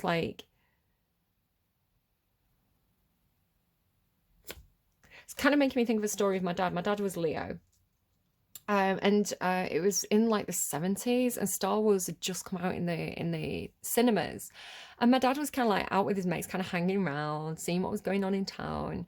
And this person from the cinema approached him and said, "Hey, we need people to kind of like promote the show." And again, this idea of like the person promoting, but they're not really qualified. I don't know. It's like my dad was approached and he just said, because it was the 70s, right? It was very kind of like, hey, there's a job. You seem like the kind of guy who might want a job. Stood around doing nothing. So they said to him, like, do you want a job? We'll pay you what, 20 quid to walk up and down the street in this Chewbacca costume, making Chewbacca noises and promoting this Star Wars movie. But no one had seen the movie, so nobody knew what Chewbacca sounded like. So my dad was like, instead of being like making the Chewbacca noises, he was walking up and down the street just roaring at people like a lion. It's like promoting the Star Wars movie, and I love that story. But again, it's kind of like that. It's like I'm not qualified to play this role. I'm not making me think of the Capricorn reading that I did. It's I shine only with the light you gave me, because it was talking about somebody who was kept in reserve, and it's like Capricorn was saying, like, it was like their own child. It was like their own child wanted to be part of a production, but Capricorn was kind of like, I don't really want them to be involved, so I'm going to let them be an understudy. um and then it's like the lead actress disappeared, so like Capricorn's kid had to do the main role, but it's like they weren't prepared, right? They weren't the professional. um something like that. But into the unknown with refuge and the dragon's lair, it has this feeling of like approaching Daenerys or something, like, right? It's like approaching the dragon queen. It's intimidating, but she's offering refuge. It's like Cancer's reading. It's like this is where you're gonna find it's like the hotel you're staying in or something like that. It's like it looks intimidating, but it's where you're staying for the night. But it's into the unknown. Enchanted Fern Grotto. Okay, how do I want to... So Dragon's Lair and beginnings east. So this idea of like new beginnings to the east. And then we do have journey here and flow. So it could be like, I know I need to go in this direction. I'm not quite sure where I'm staying, so I'm going to go with the flow. I'm going to figure it out when I get there. It could be something like that. I can't do that. I'm a planner. Again, Queen of Swords, like strategist. I'm like, no, give me the itinerary. I'm going to Google the route. I'm gonna walk the route in Google Street View. I'm gonna check the bus times. I am gonna I want to know which hotel I'm staying at, which room I'm in. I want to know, does it have breakfast? I want the facts. You know, like Chevy Chase in that movie where his family go on vacation and he's like got a schedule.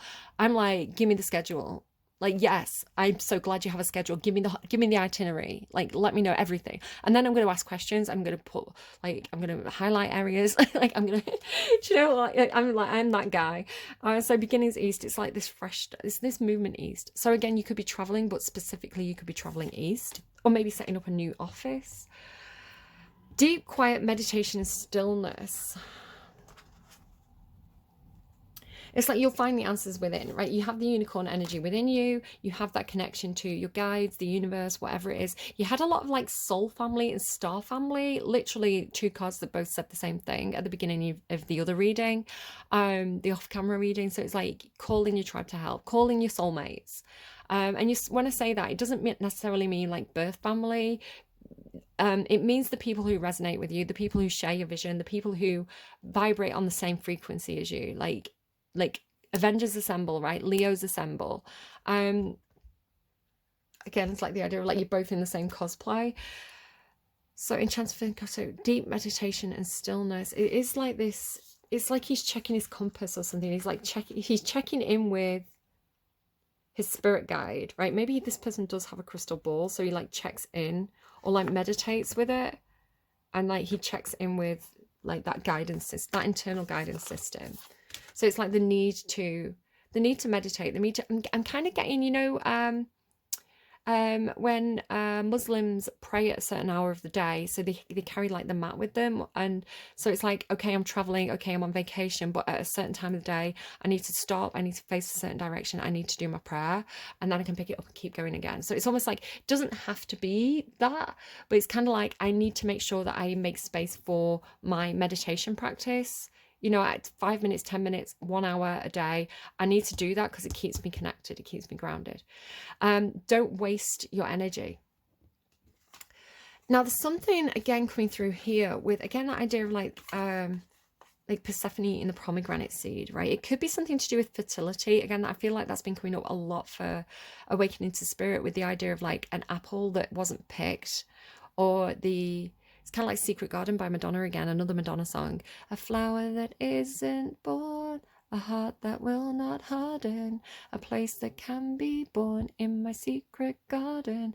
So it's kind of like, it can be talking about, it came through, I want to say, in Cancer's August reading, the idea of like the flower that was never picked, right? It's kind of like wasted potential. So it came through with like someone who had all the credentials, but they kept on getting overlooked for a promotion because like the corporation wanted to keep them where they were. So it's kind of like they never reached the full potential, right? The flower never fully, it's like it never got the chance to fully bloom before it withered away and died. So it can talk about, in Cancer's reading, it was talking about female aging, right? Like they and they get it a lot in Cancer's reading, the idea of kind of like the entertainment industry, and how women kind of have like a sell-by date, sadly, where it's kind of like all the good jobs are taken from the ages of like, what you say, something like maybe like 18, 16. It's like they start young in like Hollywood, right? And it's like maybe they get to about 30, like 25, 30. You know, like Leonardo DiCaprio says he never dates women under a certain age, over a certain age. It's kind of like a bit icky. So the idea of kind of like the seasons past, and like everything, all the resources have dried out. Everything's, you know, like missing the chance, missing the resources.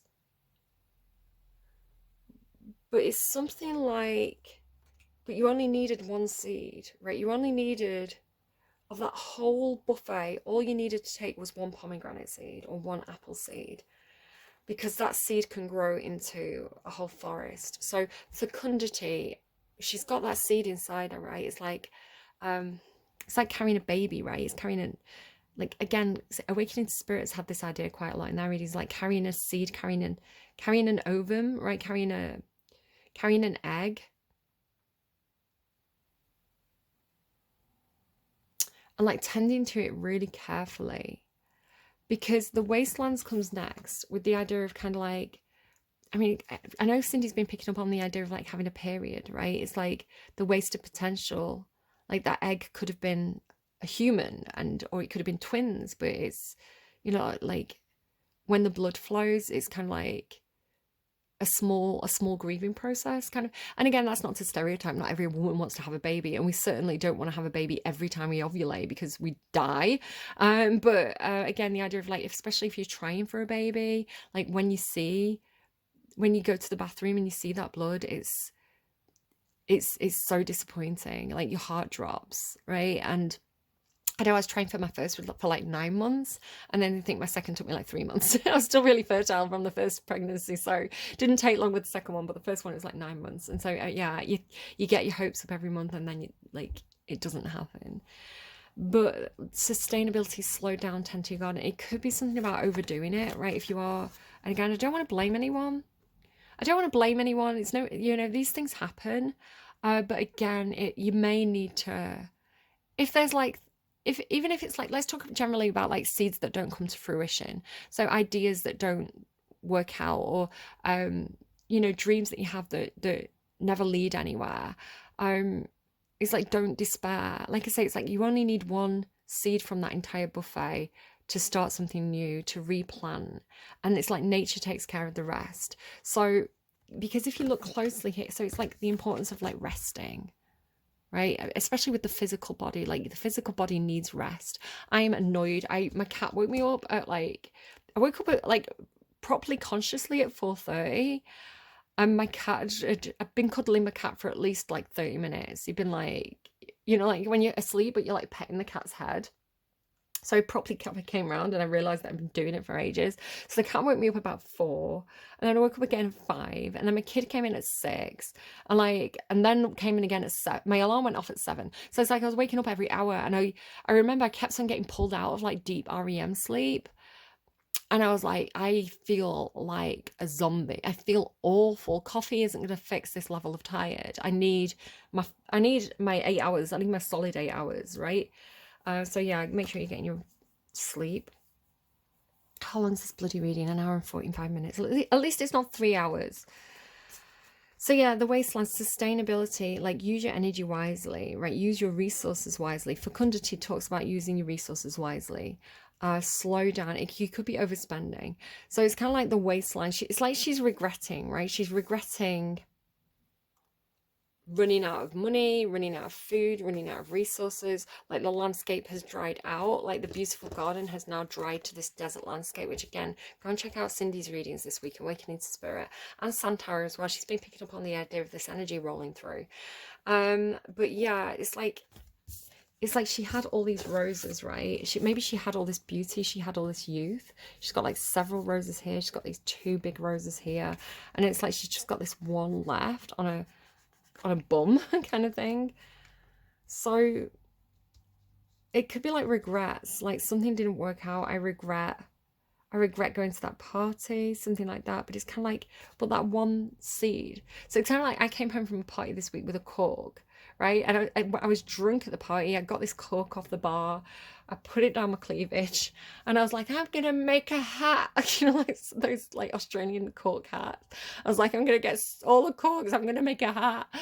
And I was like, came home and I found my cork, and my kid was like, what's this? I was like, it's my cork. And I was like, dead excited to see it. It's like, I'm not really gonna do it. I don't know. I could turn it into like a little doll, I guess, but I don't know. It's kind of something like that. It's like it's not wasted. It wasn't a wasted journey. It wasn't a wasted.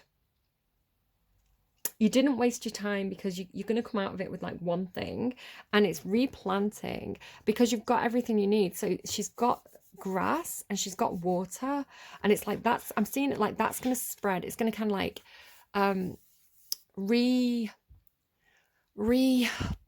like populate the landscape, regenerate the landscape. It makes me think of Spore. If anyone played the game Spore, where you go around and you can like regenerate the planets, you have to kind of like get the ecosystem right, and then like add animals and add plants. I loved it. I didn't play very well. Like when I got to like the planet stage, it kept on crashing for me because I had like a really old computer. It wasn't really fit to play it, but I really liked that game. So yeah, it's like and can you see the gold as well? It's like the gold filling the cracks. It makes me think of like Japanese pottery, where it's like the pottery becomes more beautiful because of its experience. Because if pottery gets broken, they fix it with gold, and it becomes a unique piece rather than just being like pottery that was made You know, it wasn't unique. It then becomes unique through its experience, right? And some of those experiences are bad. And the same with like, because it has this here as well, trust the seasons, embracing change cycles of life transition and growth, like being older, being wiser, being the leaders, right? Being the knowledgeable ones. There's value in that, right? So it's like every single line, every crease, every line, every wrinkle is symbolic of your experience and your wisdom. So it's beautiful. And then like, I don't know, they're great. I love them. I love them. But still carrying the purity of the pure heart energy. So your reading's actually really gorgeous. I just think you're going to hit a point in September where you think, oh, I've wasted my resources, or I've run out of resources, or there's no more resources available when I thought there was going to be.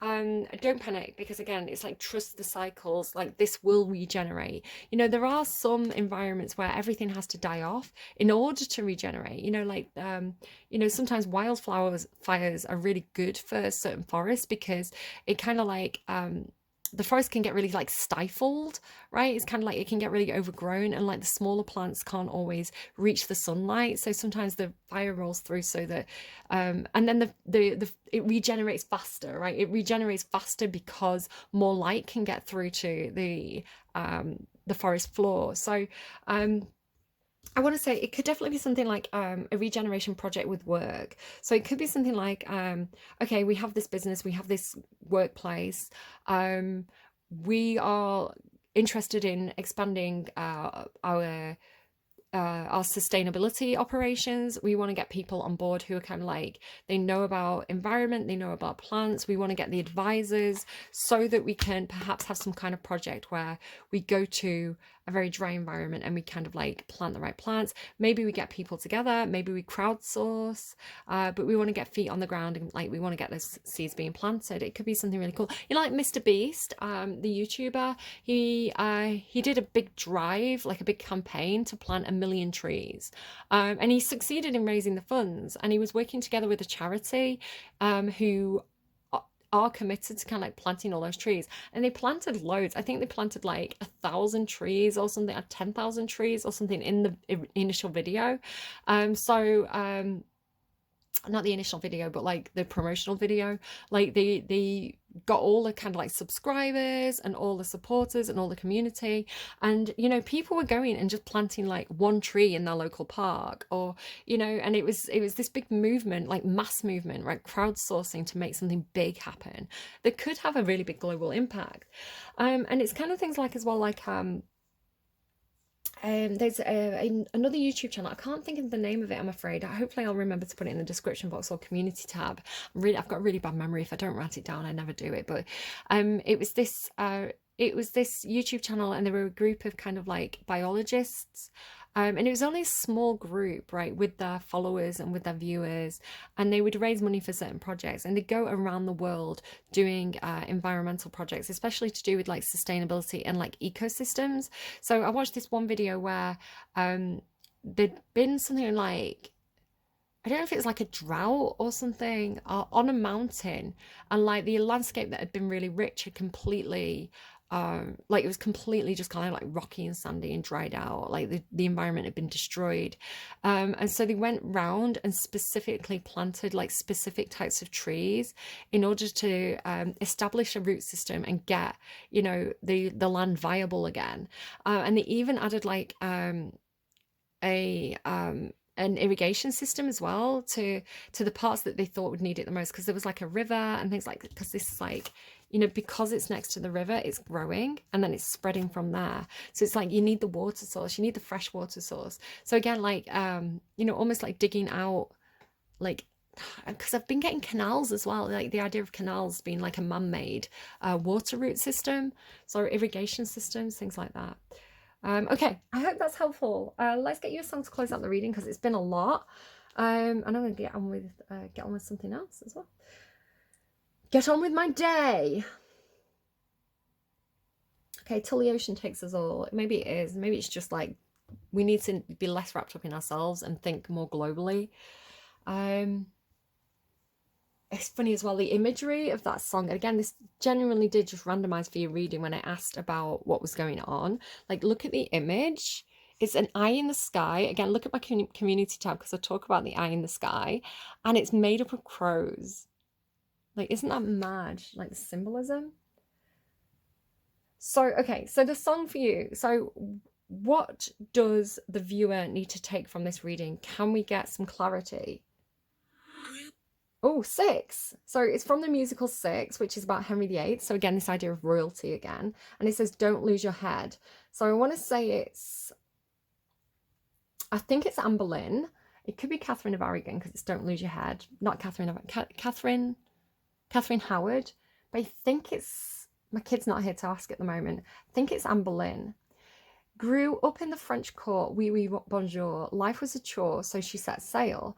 1522 came straight to the UK. All the British dudes, lame, epic fail. Oh, I want to dance and sing. Politics, not my thing. Ooh, but then I met the king. And soon my daddy said, you should try and get ahead. He wanted me, obviously. Messaging me like every day. Couldn't be better.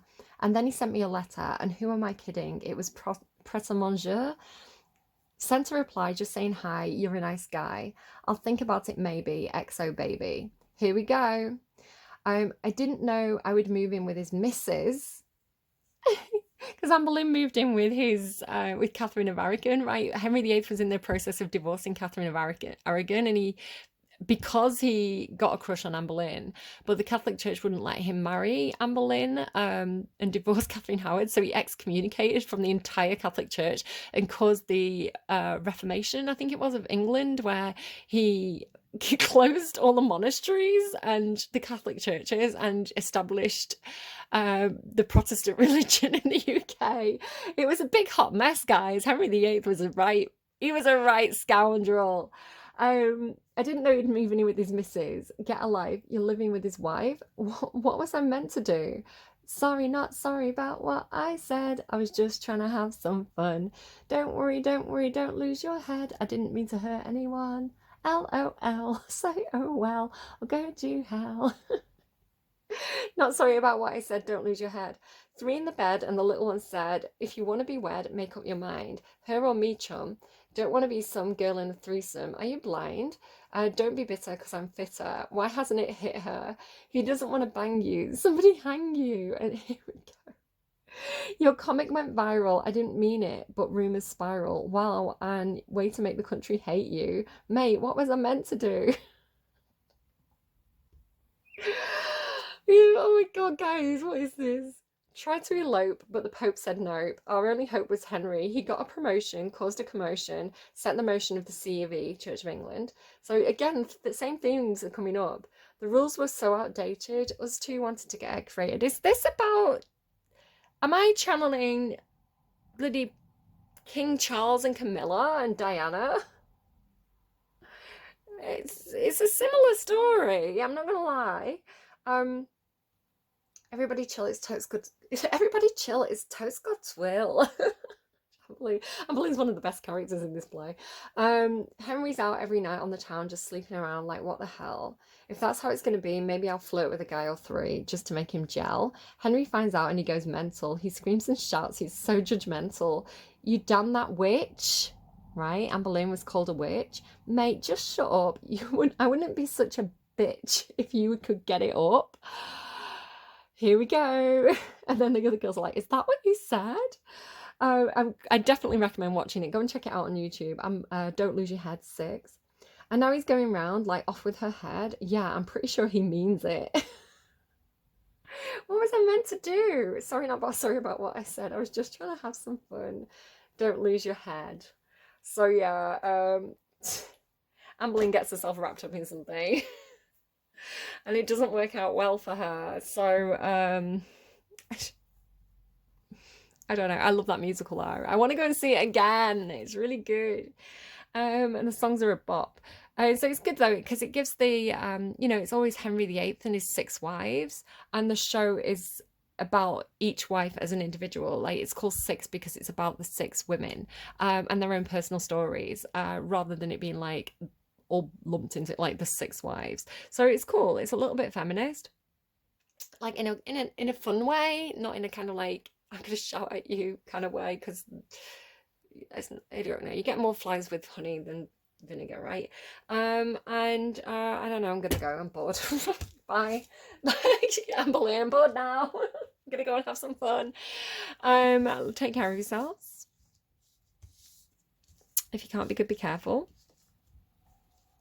She's making me think of Cancer, and it's like Leo, Cancer, and Gemini are telling me a story. It's like Leo's Henry VIII, Gemini's Anne Boleyn, and Cancer was Catherine of Aragon, because it was like Cancer's reading was like the wife at home and she's worried that her husband's out having an affair, and Gemini's reading was like the girl in the club, but she's kind of like dreaming of having a home life and starting a family.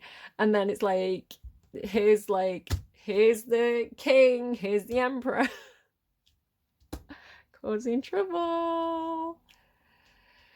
I don't know. We need Queen Rhiannon to come in and tell you the truth, and be like, mate, listen, maybe reforming maybe kicking the nuns out of the monasteries isn't the best idea. Maybe it's not the best move right now. Maybe it's going to cause a lot of war. You know, maybe your daughter's going to have a lot of problems with that if you do that. You know, it's not good for the future. I'm going to go. This is stupid. Bye.